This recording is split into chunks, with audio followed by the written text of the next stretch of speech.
My name's Kieno. I come from a little place called Elsies River in Cape Town. I was like you, always in the back of the room. Right? If anybody ever said that I would make it on radio or even do what I'm doing at the moment, I think half my friends would have laughed you out of the room. I was the quiet, short guy. I'm not that quiet at the moment, but I'm still short. So I've kept it a little bit. So yeah, I grew up in Elsies River. I'm 49 at the moment, 50 next year. Wow, you were and, people think I'm 65, but I'm yeah. And you know, the one thing that I remember about my upbringing, my parents, I mean, my mother worked at a factory in Kensington, you know, called Symington's. And that's where I saw bikinis for the first time. Wow. Because that's what they did. They made bras and bikinis, and I was asking all sorts of questions, and I got too uncomfortable, and she never took me to work after time. My dad was a postman. He used to cycle around on a bike with a big leather bag, which we still have. And they taught us, myself and my sister, who's a bit younger than me, about 3 years younger, and they always said, you know what? You're not what your surroundings are. And my mother was always talking about aptitude, and I had no bloody clue what she was talking about. But I think you embodied it. You were talking about, you know, being in the back, stepping up, doing things for nothing, which a lot of young people these days don't do, by the way. And I matriculated, did really cuck in matric. I think I did worse than Julius in maths. I think there was a double G, actually. Don't tell anybody. And I stayed at home because I had no clue what I wanted to do. Read the Cape Times and the Cape Argus when it was still run by a decent person. And found out that there was going to be an ANC rally close by. Non-political family, let me tell you. And I decided, I'm going to go check this thing out. It looks exciting. It's the most exciting thing to happen in Elsies River. And I go there, and my mother was talking to me about aptitude and attitude. And I saw this guy called Jimmy Matthews, cameraman. And he was with this camera, and I was lacquer forward. I went up, my mother said, attitude and aptitude. I said, can I look through the viewfinder, please? And he made me look through the viewfinder, but I was startled because it was black and white. And even when I was young, we had color TV, right? And he was explaining to me, no, this is how it works. And then he says, why don't you come and check what we do at Reuters? And I did.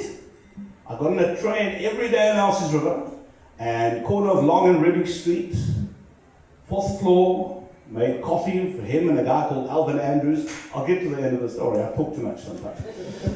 And I did that for a long time until some oak didn't rock up to work, probably had a bubble us or something, but in the interim, while I was making coffee and not getting paid, they were teaching me how to use cameras, sound, and I became a soundman, and the rest is history. And from then on, I kept putting my foot in the door. I ended up at Good Hope FM.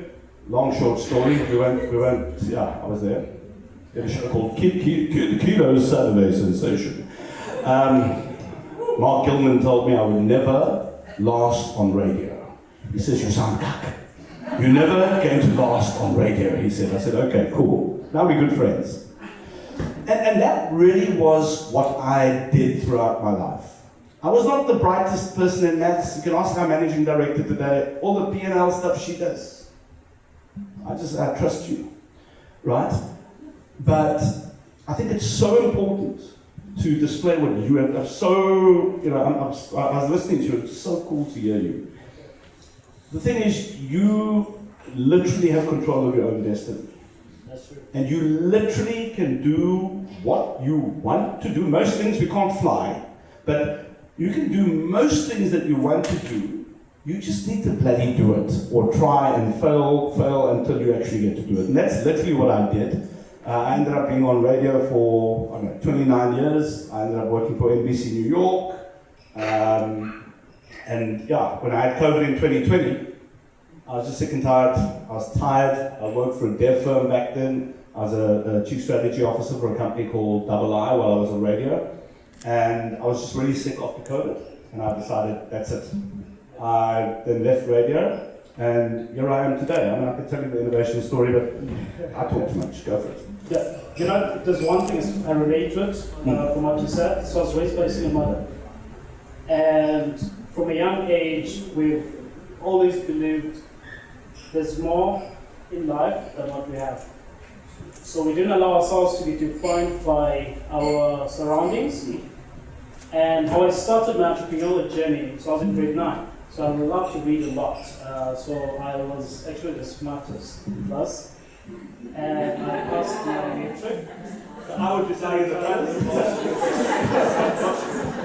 So I used to, I love to read a lot, you know, everything I could say I've read it. And this other day, I was at home, and then so my sister, the total opposite, she doesn't love to read. So she got a booklet, an entrepreneurship booklet with a form. Yeah. So the form was for a competition. So you had to come up with a business idea, solving a problem in the community. And I came across the form 3 days before the closing date. I looked at it and I'm like, oh, I'm not an entrepreneur, but okay, let me just sit down and just come up with an idea. Looked at what was happening in our community, came up with an idea, wrote it down. I was like, no, let me just take a chance, submitted the form. And out of 15,000 learners, made it to the top 9. I was in grade 9, and when we went there, we got coaching, went to a boot camp, we got coaching, they taught us how to pitch so that we can pitch in front of judges on the final day. And throughout the entire process, I was the youngest and the shortest and the darkest. And it was so crazy because one thing I learned from that experience was the only thing you need to do is to expose yourself. Yes. Put yourself out there. You never know who can introduce you to who. You don't know what opportunity awaits. You know, the same thing as, actually, so I've been attending the tech festival, throughout the week. And one of the guys invited this other guy to lunch on Wednesday. This was Tuesday. So it's like, I have a guy I'd love you to meet. Come and meet him for lunch the following day. And this guy was like, oh, okay, you know what, my flight is at 12, but it's fine, I can move it to 6 p.m. because he wants us to meet at 3. Yeah. Cool. And then they met at 3. He had the most amazing conversation, and the guy he met for lunch decided to invest in his business. Right on the spot. Imagine if he had said, you know what, I have a flight to catch, I have to go back, to Zambia, I can't make it, he would have missed the opportunity. And sometimes that's what you need. Have the right attitude and put yourself out there. And when it comes to, No, I was just going to say surrounding yourself with the right people is very important as well, right?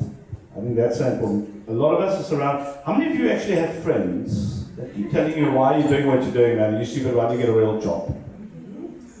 Come on, be honest. There we go. Nice. So, for me, literally the best coding tool is not something you do with Python and Ruby on Rails. I used to think Ruby on Rails was a girl who lost her way. But it's not that. It's actually what people say about you and what you start interpreting about what they say and what you say to yourself about yourself. So you need to get rid of, you don't want people singing your praises and kissing your toes every day, but you want people constructively to surround you and help you forward, give you constructive advice. And I think that is key as well. Absolutely, and that's why you need spaces like this. It's not right. Yeah.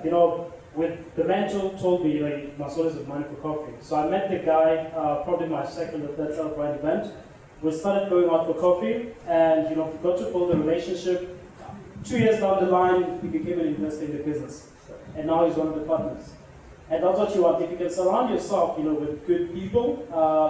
We're not saying, your friends are not supposed to say, let's go out for shots or let's go out, out of specific places. Okay, there are times where you guys can have fun, but you also need honest people who can support you in a journey, who can believe in you. Because from what I've realized, actually, from my experiences, sometimes you start a business, you have this big idea, this big vision you want to, achieve, but sometimes it gets blurry. And you need people around you that remind you of why you started. And if you don't have those people, you lose track. You look back and be like, oh, I used to be an entrepreneur, I used to do this. It's quite crazy when, so I've been bumping into a lot of people I know at the Epicenter Festival. And when I see those guys, I met them 5 years ago in Startup Ride. but they're still at the same place because of the people they surround themselves with. So I do agree with the point that the people you expose yourself to, the people you surround yourself with, they can help you take your business to the next level. Don't underestimate honesty in shots, by the way. Some of the most honest people take a lot of shots. That's true. That's true. We don't say he's one of them or not. Eh? You never know. So going back to, let's say, innovation city now. So you're in the radio space for quite a while. So what inspired you to, start your own venture? Nothing. At the time, I was fortunate enough, we had garden leave. So when you decide to leave, especially if you've done a breakfast show, they don't want you to work for any other radio station. So you get leave for a year. So they pay you out for a year. So it was better, it's the first time in my life I've had garden leave. Anyway, and I spent time, my wife just got sick and tired of me and said, go spend time with your friends. And this is, I want to just circle this back to networks, right? Everything you do in life, I love that Steve Jobs, I don't even know which university it was at, but he talks about, joining the dots. I spent years, Adi will tell you as well, this dude should be speaking as well, Adi Kamovitz, virtual actuary, great business. Throughout my career on radio, or through half of it, I only spoke about entrepreneurship. I only spoke about business. Because I was so sick and tired of hearing about how cut my country is. I was so sick and tired of hearing, I used to fight with our news editor. And I said, do we always have to tell bad stories about South Africa? Because I would never, ever, I couldn't. Right? Thank you. I couldn't. I mean, Jacob Zuma was a calamitous freaking stuff. There are lots of things that go wrong. But despite all of that, now this is not in a rugby sense, please, okay? Because we all get very euphoric after the rugby and then we fight after like 3 weeks. But we are a resilient nation and we do get shit done, despite. How many of you run businesses here? How many of you still run your businesses during load shedding? It's amazing. I said, how many people run businesses here? I had 6 hands. And then I said, how many people run businesses during load shedding? And I had another 7. That was great.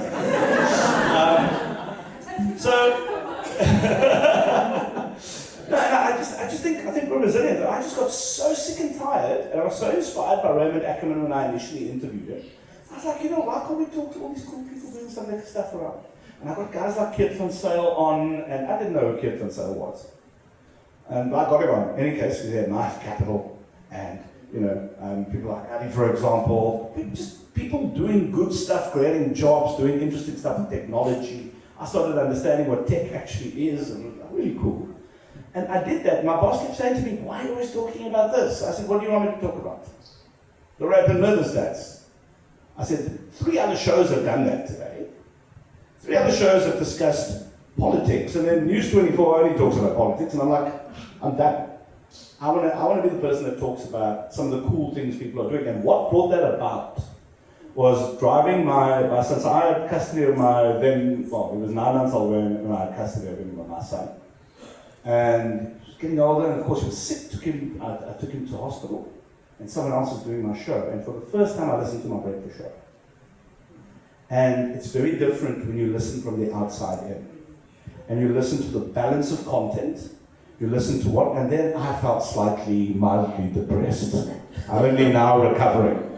Right, a lot of the negativity. Now, I'm not knocking talk radio. I think it's got a really good role to play. It's done me amazingly well over the years. But I do think balance is everything in life. And I started talking about that. Now, the point that I'm actually trying to make is, through those years, I've been chatting to all these people like Robert Paddock, who started GetSmarter, people like Stephan Eckbergh, the guy who sells tickets, and blah, blah, blah, blah, blah. And when I eventually decided I've had enough, like 2 months in, Rob phones me and says, hey dude, what you doing? And I said, I'm on the way back from Checkers. He says, you know what I mean? I said, I'm just chilling, and he says, well, we're starting UCT Online High School. I mean, there was a couple of things happening there, we can talk about that, but I ended up signing up as a client, as a customer, and I ended up doing culture development for UCT Online High School. Right? Basically teaching people how not to be an arsehole, like within the organization. And then a couple of months later, I get another call, just like from Stephan. Stephan had gone through COVID. Their massive building in Gardens now had like a quarter of the people in it. He had bills to pay for the next 5 years, but years prior to that, he went to some place in France called Sophia Antipolis, or whatever it is. With all these startups and VCs, and he says, "Can't we do something like that in Cape Town?" I'm like, "Dude, I come from radio, I spoke for a living." And we spoke about it, and then I said, based on the discussions I've had with some of the corporates, so we're always fortunate enough on Talk Radio, we get to chat to CEOs, and they cry about their balance sheets after COVID and all of that, and I said, why don't we actually bring corporates in the space as well? Now, we never had a business plan then, and we still don't have one today. I don't suggest anybody follow that route, but what we did have were really good connections and a very clear plan. So throughput is very important. What do you actually want to achieve? Why are you doing it? And if you're not solving a real problem for someone, you're going to be on hiding to nowhere. You can't go and serve vanity stuff for people, because as soon as COVID hits, your vanity stuff gets pushed back, and the core stuff is what people concentrate on, the survivalist stuff. So how do you become a hub that puts people in a position of luck? So when you walk into your building, you see Ian Williamson, who's the group CEO of Old Mutual. All right, he's only been there once, but so that was it. How do you get people together in the same space to network and to, just hopefully make deals? So we had no clue on how to do it. We did it, and we messed up a whole lot of things. And today we have Old Mutual Group. So Next 176, which is Old Mutual's growth and innovation team, they sit in our space.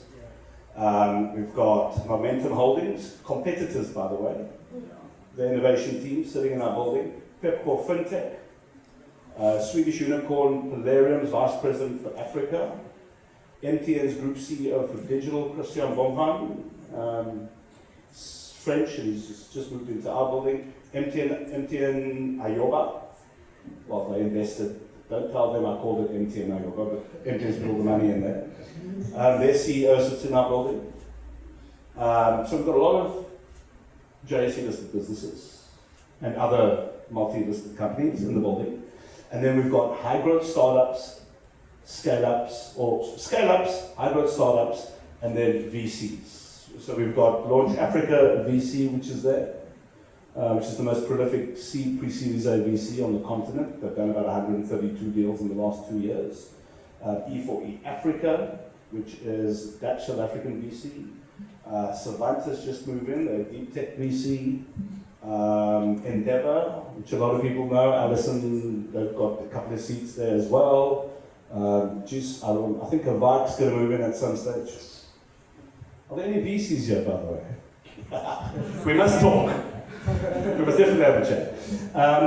But so when people ask me, what do you do? I normally ask this question: how many of you have ever been on Tinder? Thanks for being honest. I can see it in your eyes. You might as well put your thank you. Amanda, I see someone. have you never been on Tinder?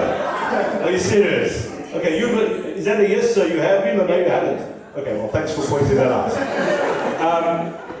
And I normally explain this to my mom. I said it's like Tinder Mom for business. And that's why we have an event called Tinder for Business. It's about making possibility babies. It's about connecting the right people. So it's, I can use fancy words like bringing the whole value chain of the innovation ecosystem. Screw that. We bring corporates, high-growth startups, scale-ups, VCs.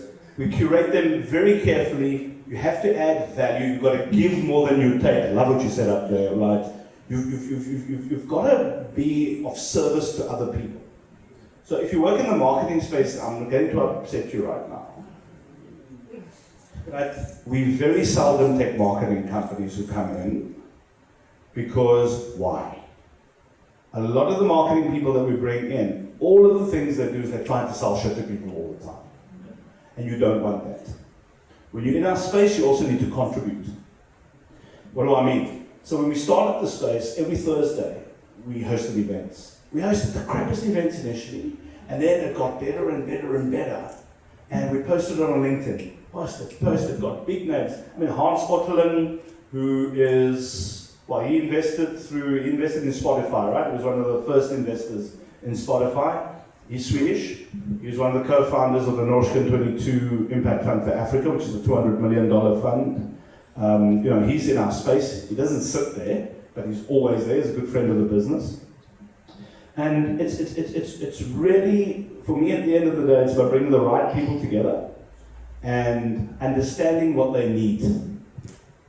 Because you can have 1 million people, 5 people in your building. If you don't know what they want, you don't know who to introduce to what and to who. And once you start connecting people, that's where the magic happens. Yeah. The only difficult thing is you have to figure out how to make money out of it. Yeah. Getting there. Yeah. Right, so I mean, that's in a nutshell, really, if I could. Awesome, and just to go back to the whole LinkedIn thing, moment, Tinder. So yesterday, when I was at the Affiliations... You didn't answer us, were you ever on Tinder? No. Just checking. Just check my phone, that's my phone. Okay. So yesterday when I was at the Affiliations, so I'm passing and I see this guy's on his phone. I thought he was, typing notes because he's listening to a presentation. This guy was on Tinder, and he was adjusting his settings to 1 kilometer. So you see, everyone who laughed with being on Tinder because they know the radius setting. So you see, they were shy. Now we're just exposing them. But it boils down to that. How did you know that?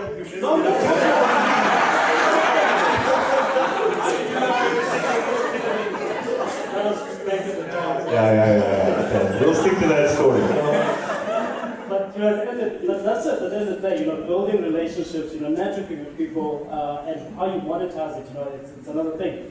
I love what you mentioned as well when you talk about having an actual problem to solve. And having a solution that solves a problem broader. And if we're linking it back to, let's say, innovation. For most entrepreneurs, they identify a problem and they come up with a solution. But most of the time, they're not flexible enough to change their business model, change the product, because they just want it to be the way they think it should be, and not really how the market wants it to be. There's a good saying that goes along the lines of, and I'm going to screw it up right now. Don't sell what you can build. Build what you can sell. So, I love storytelling, right? And the one thing a lot of businesses don't get right is story. They will talk to you about NLP, natural language processing. And they'll sit in the boardroom and nobody's got a cooking clue about what happens behind the scenes. They just have to sign up on the budget. And this person will go on about syntactic parsing. Now for me, syntactic parsing is someone's uncle called syntactic or parsed, and I don't care about it in my business right now. Speak to people about what you're doing for them, the problem you're solving for them.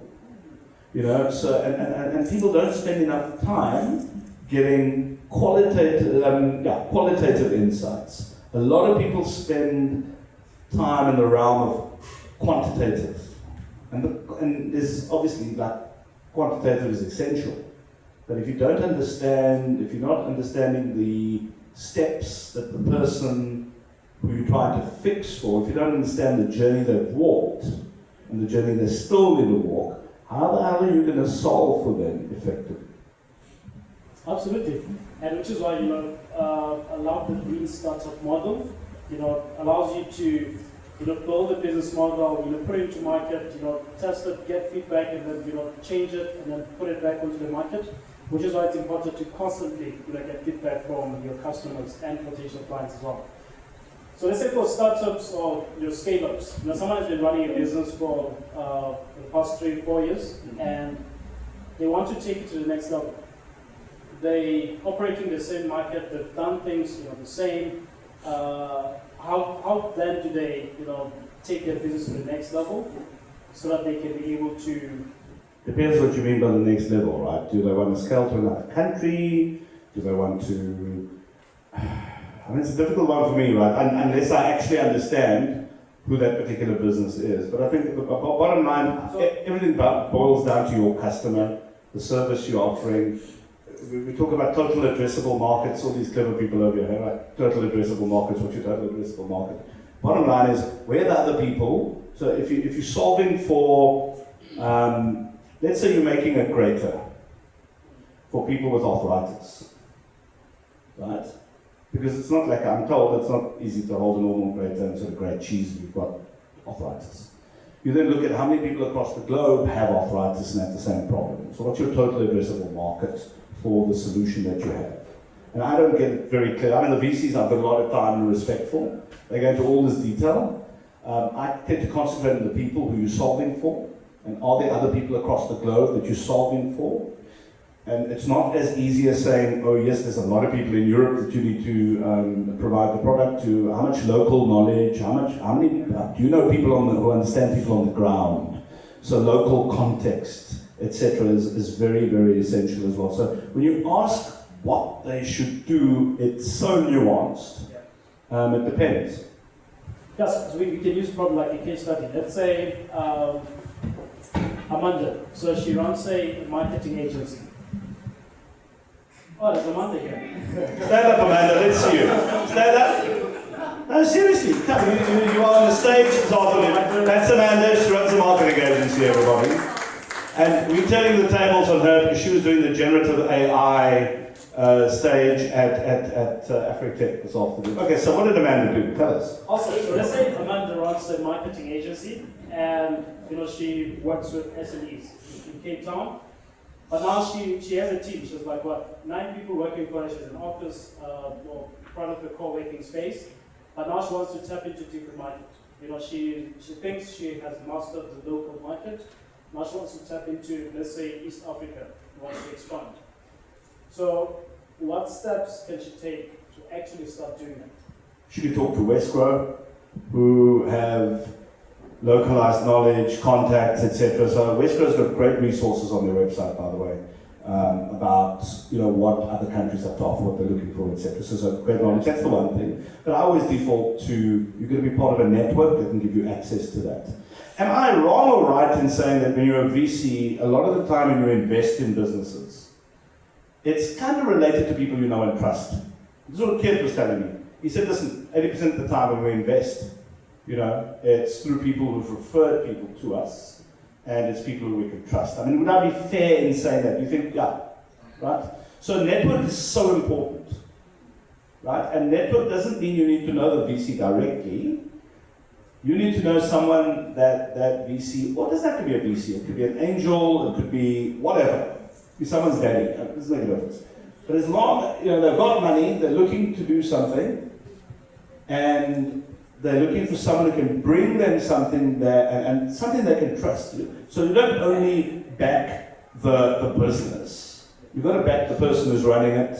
You've got to trust that if things go wrong, they're able to pivot, they're able to take it into a different direction and not break down in tears and then say, I'm out of here, type thing, right? So, to answer your question, I think, and that's why we built Innovation City. This is now a plug, a shameless plug. We've got really good access to market. So if you think about the VCs that we work with, and if you think about the networks that, let's just take Endeavor for example, globally relevant VC, right? We can speak to Alison tomorrow and say, listen, we're looking for someone in New York, someone in Addis Ababa, or whatever, and she'll try and find someone that we can connect with. I happen to sit on the board of Business Ireland. It's not a TV show, it's the country. So we facilitate trade between Ireland and South Africa. When people are interested in putting holdcos together in Ireland, they come to us, we connect them to the right people. But we're also now going to start doing tech tours between Dublin and Africa. Right? So you have to be part of a network that can unlock. But before you do that, you have to have a product that people care about and that works. So you can say you want to go to Tanzania, but if you have no clue whether or not your thing is going to work there, you have to, that's why you need to know people on the ground, you need to test before you go in there. You have to make sure that before you step into someone else's territory, you understand the local culture, the nuances around what you're doing, how would the community potentially perceive it. If you're a South African going into a foreign market, they think you know flipping everything. So, I mean, I know a couple of people who went to Nigeria and the South Africans go in there and they say, yeah, you think you have all the answers to everything. So you also don't want to be cocksure when you're going to other countries and make, hey, I come from South Africa, right? Yeah. So being part of a good network that can give you the introductions, but even more importantly, give you the advice before you make the introductions is essential. So that covers just about any business wanting to, because I mean, Amanda could be doing some great marketing. There's a company called, I always call them Hello Tomorrow. What's it called? Jeez. But they, French, they do marketing, etc. But I mean, the big companies are signing them up because they're taking on the big agencies. They actually save those agencies a hell of a lot of money. I mean, they save the customers a hell of a lot of money. And they deliver really superb outcomes, right? There's a company called, we're launching a bit of a dev firm in Feb. We concentrate on sort of IoT engineering, hardware engineering, and AI. And part of that is there's a little bit of AI that came along with the people who approached us, and it's called Scout. Now, I don't know, how many of you work in the influencer marketing space here? Great. Are you an influencer? Yes. Okay, you look like an influencer. It's a compliment. Right. When you run a business, someone says, no, you need to go and get the influencer. Number one, you've got no insight into whether or not that influencer actually has 100,000 people or 50,000 people that have direct relevance to your core target market that you're trying to go, right? And then when the influencer goes and does his or her thing, how do you know that you've actually been successful? How many of you work for companies that have used influencers? Okay. Has it been very successful? Right. So now what Scout does is they use artificial intelligence. It was AlphaWave, I think, that put money into it. They use AI to basically have a look, and they basically scrape the profiles, look at who the followers are they genuine followers, blah, blah, blah, blah, blah. So they create a profile of those followers. They then, basically, you then connect that to what you're looking for and your core target audience. So it finds the best influencer for you, right? So let's say, argument's sake, 80, 90% match. Then, you get the influencer to do their thing. Then it actively tracks what the influencer has done and whether or not there's been uptake. So whether your throughput is actually successful. So companies like L'Oreal, for example, have moved away from using influencers with 100,000 followers and have gone for micro-influencers with 300 to 1,000 makeup artists. Because they've got very loyal following, I know nothing about hair and makeup, and I'll stick to that story. You know I know nothing about hair. I promise you I know nothing about makeup.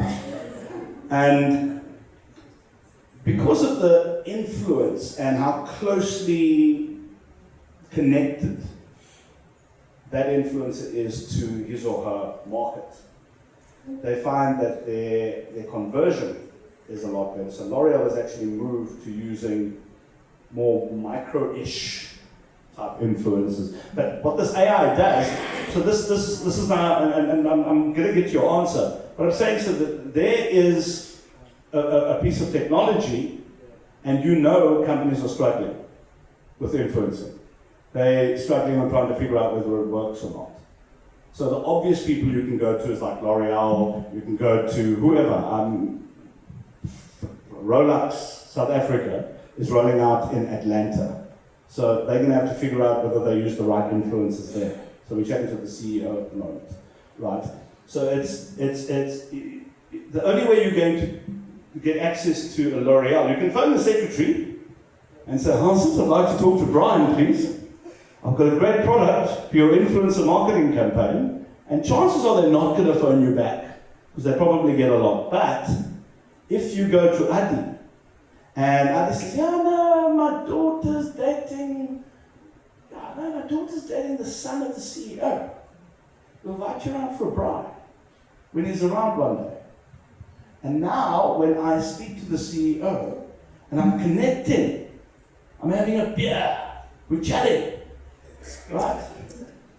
All of a sudden, there's this emotional engagement which takes place, and sort of not trust, but they're willing to give you an opportunity to go in through the back door and come and pitch. So network, once again, is very, very important. But your product has to work, it's got to be relevant, it's got to service a real need, and getting the access, obviously, is, yeah. Did I answer your question? I talk a lot. Yes, you did, yeah. Okay. I have a follow-up, but before I touch into that, I love what you're saying, but having a bride with the CEO, that's actually one strategy I got to learn over the past years, that most people think CEOs are busy people. But you find out these guys, they're not really busy. They're busy having bride sessions, lunch, they're having, some... Yeah, but which CEOs are you hanging with? So, if you can connect with the right people, Yeah, no, fully. They'll invite you for a bride, then you chill with the guy, and you tell him, I have this great idea. And you don't need to do it the first time. The first time, you guys might just, have drinks, have some shots. Yeah. Next time, you talk about, how many shots you was taking, and then you guys start to build a relationship. And then after that, eventually, you're like, hey, I have this, amazing thing. Can we roll it up? Do you know how many of those things actually happen, like for real? Yeah.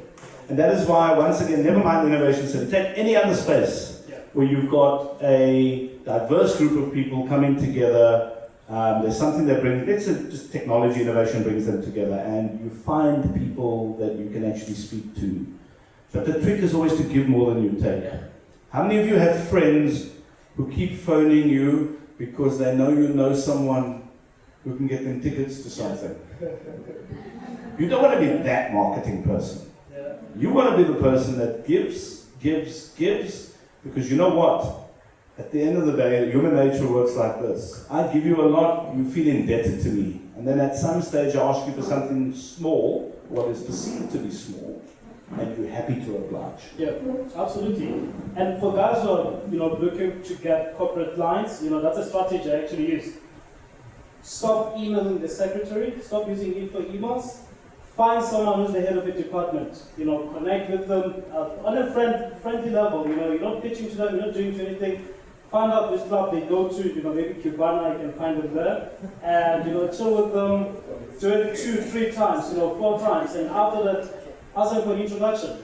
And it's events like this where you get to meet these people. Invite them for coffee, like, hey, can we meet for coffee, can we meet for this? Then you guys meet up, you build a relationship, and then eventually you can get to pitch something.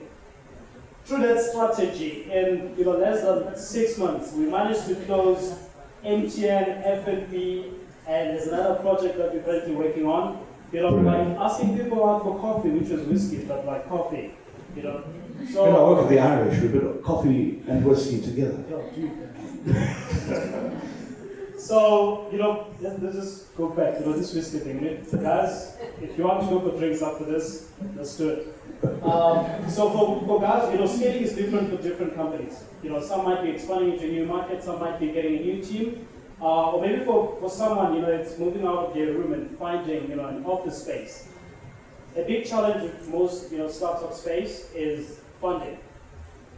So what are your thoughts on raising funding so you can grow your business? I'm the wrong guy.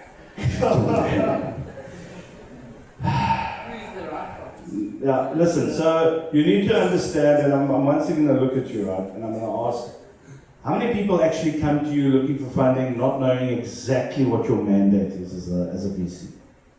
There are lots of people. It's kind of irritating, right? People knocking your door going, not irritating, I mean, people are doing stuff, they're knocking your door and they go, I have free-range chickens. They're brilliant. What? They're better than anybody else's free-range chickens. And you turn and say, my mandate is technology. So you need to it's your responsibility as a startup to figure out who you're talking to. Do the homework.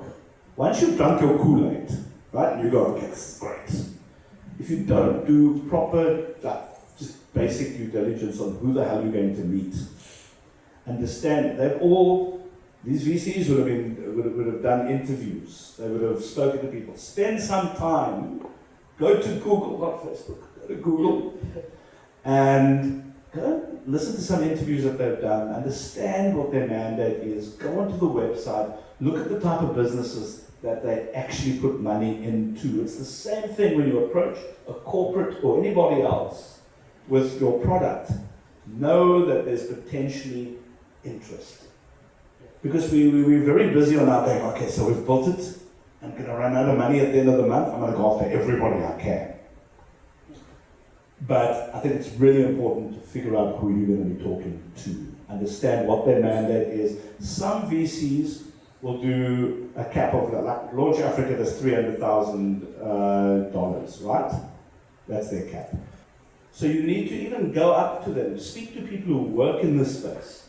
A guy like Zach, you guys, great to speak to say, hey man, tell me a bit about the VC space. Who's the best person to speak to? And maybe a VC is not what you're looking for. Maybe an angel is who you're looking for. Right? So, yeah. I remember I was interviewing Alan Reyes from Race Corp, and he spoke about two things: building a commercial network and a strategic network. In a commercial network, a group of people have money. You might not need it now, but in the future, if you were to pitch something to them, they can be able to chip in. If they don't directly have the money, but they know someone who has access to, funding, VC or something like that. And a strategic network, a group of people can give you advice. Maybe, you might not fit the portfolio of companies they're looking for, but you might be able to give you advice on how to apply for a different VC firm, so you can get accepted. And that's just what you want to do. Okay, build a network. Yes. But sometimes you don't even need a VC. Sometimes you don't even need an angel. So there's a company, although they've had quite a long journey. So there's obviously been a lot of ups and downs. We've heard of a company called Wamley, right? Yeah. So Wamley is it's an HR tech company. And how many of you interview people every day for jobs? It gets soul destroying. Your hand went right up there, but it gets really soul destroying sometimes. You have to sit with 100 people and you go, oh. And what Wamley does is they set up questions, and the candidate sits in front of their phone and they have to answer these questions. Those videos of the candidates, they get sent in. Wamley raised money from Knife Capital, but they've signed up Pick and Pay. That was recently. I think they've signed up Old Mutual or Momentum or both. I can't remember. They still have Knife Capital's money in the bank. So if your product market fit is perfect, you can more than wash your face with it. And I always say, listen, I don't know, this is my uneducated, this is what I see, and I don't like the B2C space. I think you need hair on your teeth and a lot of other places to work in the sort of business to consumer space. If you can crack B2B, I think it's a lot easier.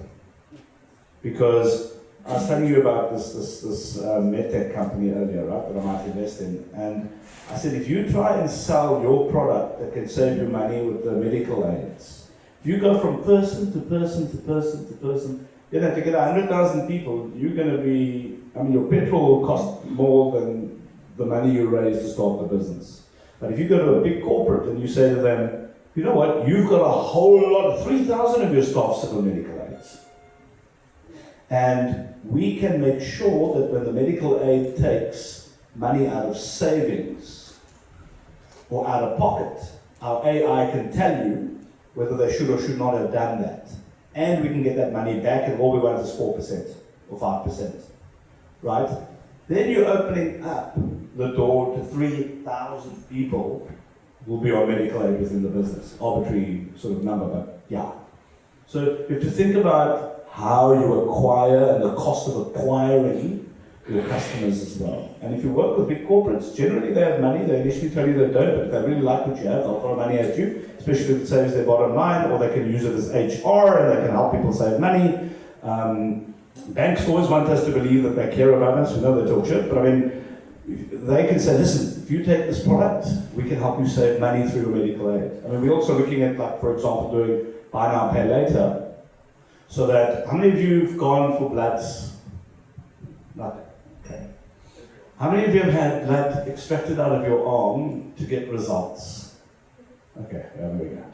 How many of you went for scans to companies like Centric because you hurt your Achilles tendon? Right? You go for scans. So if that comes out of pocket, you went for bloods and you went for scans, you can sit with a bill of like 3.5K. And I don't know too many people that go, oh, yes, 3.5K, no problem, I'll take it. So you build in a solution that says that 3.5K can get paid over 4 months.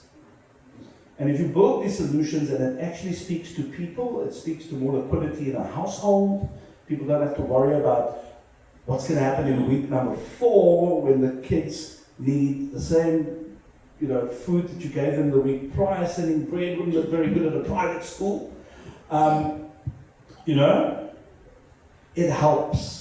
But it all boils down to one thing: understanding your customer, understanding whether what you're providing is the right thing, whether there's a take-up, understanding empathetically what they want, and then building towards it. Doing is another thing. A lot of people have ideas, and they don't do. A lot of people perfect. A lot of people try and perfect everything with business plans and business models, and I take my MBA. Page number 58 of said I should do this. Do the damn thing and break it and break it and test it on people until you get real-time feedback about why it's great, why it's cuck, or what you need to do to make it even better. Right? So these are all important things to do. Yeah. When it comes to raising funds, especially for some startups, for some people, I love what you say, some people, they just overthink the process of starting, whereas sometimes you just need to do it. And for some people, they think raising funds or getting funding is a limitation. They haven't started the business because they don't have the funding, they don't have the right space. And sometimes, as you said, you don't need a VC, you don't need an investor to come on board. Sometimes all you need is a customer. Build a project, go and sell it, find someone to pay for it. Find a co-founder. You have to find co-founders. Actually, let me answer the question, how do you find it? For some people, actually after tech, most people were there like, what do you eat? Are you married? Not yet. Do you have a girlfriend? Not yet. Did you have a girlfriend? Do you have a partner? No, man. I'll get to it. Do you have a partner? Right, how did you find your partner? Naturally. You have to get out there and see what's on the table, understand what people are doing, spend time with them. It's one thing we don't do before marriage. Spend more time and get to really know people. I'm one of the lucky few. Anyway, but the thing is, if you immerse in a network where you have like-minded people doing interesting stuff, you might find someone that's doing something similar to yours, complementary to what you're doing. And you guys go, hey, listen, I think we could potentially work together. Let's try one or two things. You don't put out an ad in the paper, right? It's literally about working the floor, speaking to people, just getting to know who's around you. And I promise you, gut is something that we don't take seriously enough.